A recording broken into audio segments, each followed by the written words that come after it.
امام سجاد علیہ السلام کی خدمت میں ایک شخص آ کر عرض کرنے لگا،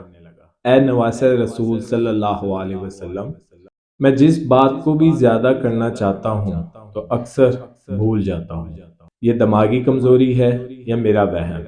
مجھے اس بیماری سے نجات دلائے۔ بس جیسے ہی یہ پوچھا گیا تو نواسہ رسول صلی اللہ علیہ وسلم امام سجاد علیہ السلام نے فرمایا، اے شخص، جو انسان اطمینان میں رہتا ہے اس کا دماغ اس کے جسم پر اور آس پاس کی چیزوں پر زیادہ سے زیادہ اختیار رکھتا ہے، لیکن جو انسان الجھا رہتا ہے، حاضر دماغ نہیں رہتا، فضول کی باتوں کو بار بار سوچتا رہتا ہے، تو وہ اپنے دماغ کی اصل طاقت سے محروم رہتا ہے۔ یاد رکھنا، میں نے اپنے بابا،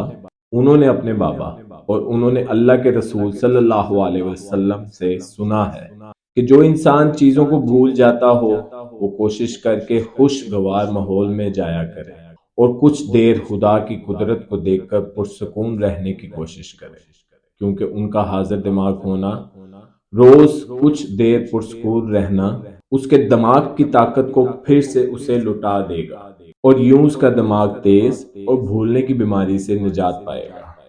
اس نے عرض کیا، اے نواسہ رسول صلی اللہ علیہ وسلم،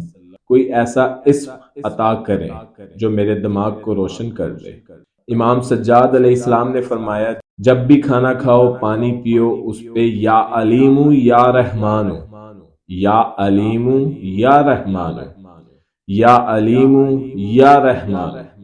3 مرتبہ پڑھ کر اللہ سے یہ دعا مانگو کہ اے اللہ، میرے دماغ کو طاقت عطا فرما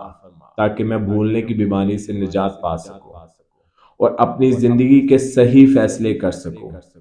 اللہ کے فضل و کرم سے تم اس بیماری سے نجات پا کر کامیابی و کامرانی کی طرف بڑھنے لگو گے۔